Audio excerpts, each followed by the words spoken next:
Hello les amis, j'espère que vous allez bien. Dans cette nouvelle vidéo, nous allons parler de stratégie digitale. Comment créer une stratégie digitale, que ce soit pour votre business ou pour le compte de vos clients. Je rappelle un truc super important, j'ai jamais pu closer un client de ma vie sans pour autant lui avoir présenté en fait une stratégie digitale. C'est-à-dire que la stratégie digitale, c'est le seul truc sur lequel en fait je peux miser pour vraiment garantir un closing lors d'un R1, lors d'un rendez-vous avec un client. Donc même si c'est pas un rendez-vous pour un client, si c'est pour mon propre business, j'ai toujours établi des stratégies digitales. Les stratégies digitales, c'est ce qui ont fait qu'aujourd'hui, on a les plus de résultats à l'intérieur de la DSA, mon programme d'accompagnement et de formation. Si on a pu accompagner plus de 1250 entrepreneurs à avoir des résultats de dingue, c'est parce qu'on est très fort en termes de stratégie. Okay, on est tellement fort dans les stratégies et attention, je ne vous dis pas juste on est fort pour jeter un coup de pinceau ou quoi que ce soit. Non, non, c'est pas juste ça. On a les résultats qui suivent. Okay, on a des gens qui sont devenus professeurs en digital marketing dans des écoles de commerce avec ça. On a des gens qui chiffrent à plus de 100 000 euros à travers une stratégie digitale. On a des gens qui génèrent des prospects de dingue, mais quand je vous parle de nombre de prospects, c'est plus de 600 prospects par client et par jour à l'intérieur de la DSA. On est vraiment dans un autre délire. Okay, et la stratégie digitale, c'est ce qui nous garantit énormément de choses et je vais vous montrer exactement, étape par étape dans cette vidéo, comment créer une stratégie digitale parfaite pour n'importe quel client que vous avez pour votre agence ou pour votre propre business. À tout de suite. Alors, vous souhaitez créer une stratégie digitale, that's fine. Mais quels sont les objectifs d'une stratégie digitale? Premièrement, un objectif très clair. Elle vous donne une image de marque exceptionnelle. C'est-à-dire que vous n'êtes pas compté autant que simple prestataire. Non, non, non, non. Vous n'êtes pas juste un autre prestataire sur le marché ou une autre personne qui vient de les contacter. Non, non, non, non. Vous êtes la seule personne qui a apporté autant de valeur à travers une présentation sur PowerPoint ou sur Keynote et qui fait clairement la différence que la personne en question qui est en face de vous, elle est juste scotchée parce qu'elle n'a jamais vu autant de valeur. C'est aussi simple que ça, right? Bon, expliquer comme ça, mais après derrière, il faut voir ce qu'il y a à l'intérieur de la stratégie digitale, right? Mais la vérité, c'est que l'objectif primaire, c'est ça vous donne une image exceptionnelle de vous-même. C'est une image perçue exceptionnelle qui fait en sorte que vous n'êtes plus vu autant qu'amateur / autre prestataire normal, mais vous êtes bien the one and only person avec laquelle on souhaite signer, tout simplement. Deuxième objectif, c'est que la stratégie digitale, elle rassure le client à un point inimaginable. C'est-à-dire qu'elle lui donne tellement de visibilité que la personne, elle est vraiment rassurée. Okay? La personne, elle est rassurée et elle se dit « I know ». Que cette personne-là, je peux lui faire confiance, tant sur le plan de mon image de marque que sur mon portefeuille. Parce qu'il voit très bien que vous êtes parti du point A au point E à travers différentes étapes et vous êtes parti de ça à ça en prenant en compte ça. C'est très important, right? C'est-à-dire que vous ayez un brief ou pas d'ailleurs, on va en parler par la suite, mais le truc c'est que ça rassure le client parce qu'il voit vraiment que vous êtes passé par plusieurs étapes avant de partir en mode ça coûte 4 600 €, signez ici. You know, it doesn't work that way. Non, non, non, il a besoin d'avoir énormément de visibilité. Et c'est pourquoi la stratégie digitale est là. Troisième objectif de la stratégie digitale et que j'adore, ok? J'adore cet objectif-là parce que personne n'en parle. C'est que la stratégie digitale, en fait, ce qu'elle fait, c'est qu'elle traite les objections en amont avant même que la personne, c'est-à-dire votre prospect, va vous sortir des objections. C'est-à-dire que peu importe l'objection, c'est cher, je dois en parler avec mon autre partie prenante interne, je ne sais pas quoi, dites-moi vos références, peu importe en fait les objections que vous avez, la stratégie digitale travaille dans ce sens-là pour rassurer dès le début en fait et attaquer tous les points négatifs que le prospect peut avoir sur vous, right? Ou tous les points si vous voulez, ou les doutes que le prospect peut avoir sur votre expertise, elle les traite. Et ça c'est un point qui est super important. Parce que c'est le point clé qui fait que beaucoup de personnes se ramassent la gueule et ne peuvent pas closer, right? Et le quatrième objectif, super important d'une stratégie digitale, c'est que ça permet de closer. J'ai jamais closé un client sans stratégie digitale. Jamais. Okay? Et à chaque fois, cette stratégie digitale, elle marche. Elle a été testée déjà sur plus de 180 clients à mon niveau, right? Mais après, maintenant, je vous parle que ça a été testé à plus de 10 000 fois à l'intérieur de la DSA parce qu'on a déjà accompagné plus de 1250 entrepreneurs à lancer et à scaler leur agence SMMA. Donc, on sait clairement de quoi on parle. Ça a été testé sur des centaines de marchés différents, dans différents pays, dans différents secteurs et ça marche à chaque fois. Et là, donc, suivez les étapes que je vais partager avec vous, step by step, dans quelques instants. Une stratégie digitale, elle se compose en 4 parties. Audit, bench, offre, planning.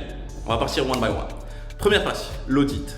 L'audit, en fait, tout simplement, c'est vous allez chercher à comprendre ce que votre prospect fait. Et vous allez surtout comprendre une seule chose, c'est que votre prospect, il fait beaucoup de choses qui sont bien et beaucoup de choses qui sont mal. Dans la majorité des cas, l'objectif de la partie audit, c'est de mettre en avant ce qu'il fait de mal. Okay? Mais non pas en lui disant clairement que vous faites de la merde. C'est pas ça l'idée. L'idée, c'est naturellement de faire du push and pull, right?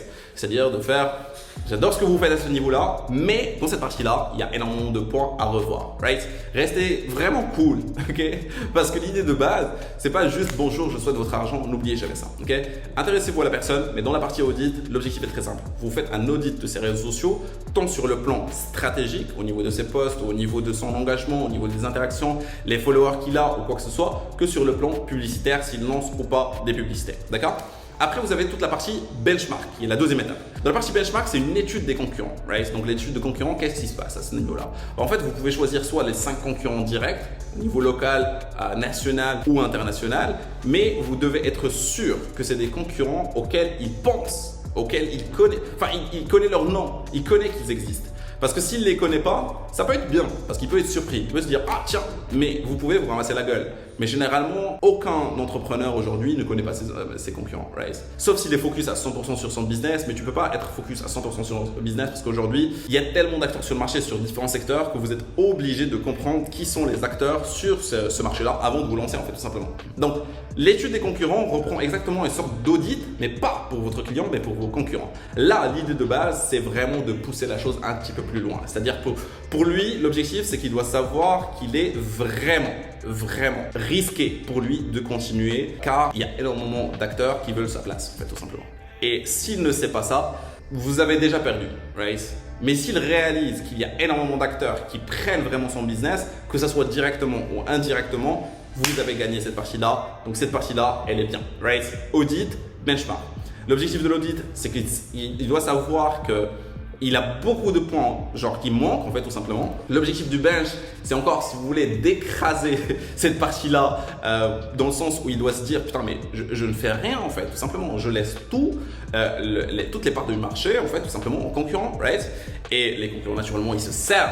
À ce moment-là, il faut vraiment rajouter un petit peu plus au niveau du discours. Faut être malin. Right? Bien sûr, si vous faites ça pour votre business, vous faites ça à la cool, sans discours. Parce que là, je vous parle aussi de présenter la stratégie digitale et qu'il y a un discours qui va suivre. Right? Parce que la conclusion est très importante, que vous sortez avec une conclusion après l'audit, après le benchmark, naturellement. Arrive la partie de l'offre. Pourquoi la partie de l'offre, elle arrive après le benchmark et après l'audit? Parce que vous allez vous baser sur ce qu'il fait déjà, ce que font les concurrents et naturellement sa vision.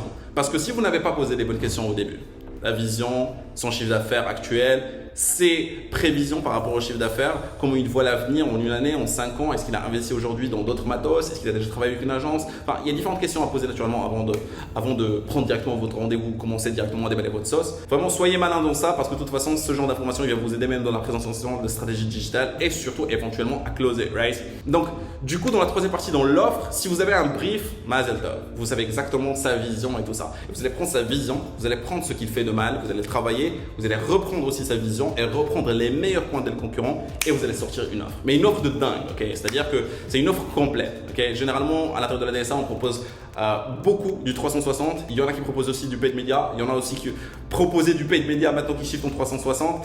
Bon, ce qui est sûr, c'est qu'on ne propose pas du one shot, c'est-à-dire jamais un service ou une prestation de service en ponctuel, en une seule fois, en one shot. Non, non, non. On fait que des abonnements. C'est-à-dire qu'on veut chaque mois, minimum 3 000 € par mois avec notre agence, en fait, tout simplement. Si aujourd'hui c'est la première fois que vous regardez cette vidéo, vous savez même pas ce que ça veut dire SMMA, cliquez sur le premier lien dans la description, il y a une formation complète pour se lancer avec 0 €, ok? Pas besoin de rejoindre une formation ni quoi que ce soit, 0 €, regardez toutes les informations qu'il y a. Si il y a le budget par la suite éventuellement pour rejoindre la DSA, let's go! Ne patientez même pas une seule seconde parce que c'est le meilleur programme et on a les meilleurs résultats. Je vous laisse voir tout ça d'ailleurs en détail en cliquant sur le premier lien dans la description. Maintenant, dans la partie offre. Pour vous, le plus important, c'est que dans l'offre, la personne doit se projeter. Okay? Parce que si ça ne rejoint pas le brief, si ça ne rejoint pas la vision, si ça ne rejoint pas les meilleurs points à l'intérieur des concurrents, pourquoi cette stratégie digitale elle a été faite, right? Et c'est là où beaucoup de personnes se ramassent la gueule parce qu'ils ne sont pas bons en contenu, ils ne sont pas bons en publicité, ils ne sont pas bons en planning stratégique, ils ne sont pas bons en rien, right? Ils se sont lancés dans les SMMA parce qu'ils ont cru comme quoi, voilà, genre c'est un business qui suffit en fait principalement de créer une publicité et de suivre les étapes d'une seule vidéo. Alors que derrière, il faut un minimum de personnalisation. C'est pourquoi le plus on personnalise, le plus on va chiffrer par exemple à 7 000 € par mois, right? Avec un seul client. Et le moins on personnalise, le plus le client il va continuer à argumenter avec nous et on se retrouve avec des petits contrats bateaux du type 1 100 € par mois, 1 050 € par mois, 1 500 € par mois. Alors bon, c'est de l'argent, mais si un client par exemple à 1 500 €, il me prend autant de temps qu'un client de 6 000 €, on a un problème. On est d'accord, right? Donc pour vous, il faut calculer la chose de cette manière-là. Et le quatrième point, le super important à l'intérieur de la stratégie digitale, donc la quatrième étape, c'est le planning. Le planning, il a pour seul but de dire, voilà, Demain, nous allons commencer ça. Le lendemain, on va commencer ça. Et après-demain, c'est-à-dire passer dans la semaine prochaine, on va faire ça et ça et ça et ça. Et dans ce planning-là, on ne doit pas juste dire, par exemple, la semaine prochaine, on va poster ça. Ou la semaine d'après, on va lancer des publicités, ça. Il faut qu'il y ait des prévisions. C'est comme quand vous souhaitez, par exemple, prendre un crédit professionnel, par exemple, à la banque ou quoi que ce soit. Il faut qu'il y ait une étude, si vous voulez, dans ce sens-là. Parce que tellement les prévisions sont cohérentes et bien placées de manière structurée dans la stratégie digitale, tellement vous avez toutes les chances de votre côté pour closer vos premiers clients. Mes deux meilleures recommandations, misez tout sur le visuel. Beaucoup de personnes vont présenter des PPT, des PowerPoint ou des présentations PowerPoint ou sur Keynote qui sont vraiment old school, misez le tout sur le visuel. Choisissez des icônes, des images tendances, ok? Choisissez des couleurs tendances, ok? Très important. Faites en sorte de vous renseigner au maximum, c'est-à-dire ne faites pas une stratégie pour une stratégie. Beaucoup de personnes font des stratégies juste pour faire une stratégie. Vous faites une stratégie pour sortir avec une offre de dingue basée sur une étude de concurrence et une étude par rapport à ce que vous avez fait au début au niveau de l'audit. Parce que si vous faites juste une stratégie pour suivre les étapes, ça sert absolument à rien. Mais si vous suivez exactement étape par étape ce que j'ai partagé avec vous dans cette vidéo, je suis sûr et certain que vous closerez votre premier client. Il n'y a pas photo, ok?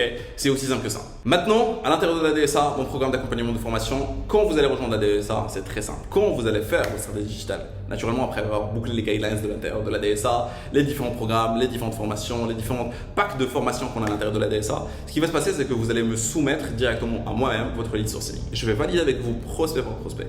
Et après, je valide avec vous votre loom. Une fois que vous avez vos premiers rendez-vous, right? Dans la stratégie digitale, vous allez me la soumettre. Je vais vous donner mon retour sur la partie pricing, sur la partie visuelle, sur la partie de proposition de l'offre, le tout de A à Z. C'est ce qui vous donne aujourd'hui, right? Une garantie de premier client sur 7 jours chrono. Parce qu'on a tellement d'expérience, on a travaillé avec tellement de secteurs, dans tellement de marchés différents, dans tellement de pays différents, qu'on sait exactement que les templates qu'on partage avec vous, qui sont déjà toutes faites, ce que vous devez faire grosso modo, c'est changer notre logo par le vôtre. Parce que cette template-là, elle a fait ses preuves sur des milliers de clients et des clients qui ont closé. Donc aujourd'hui, si tu souhaites accéder à cette validation-là et tu souhaites garantir tes 2 premiers clients, tes 3 premiers clients ce mois-même, clique sur le premier lien dans la bio, tu verras tous les détails et on se retrouve de l'autre côté. C'était tout par rapport à cette vidéo et on se retrouve dans la prochaine. Salut les amis.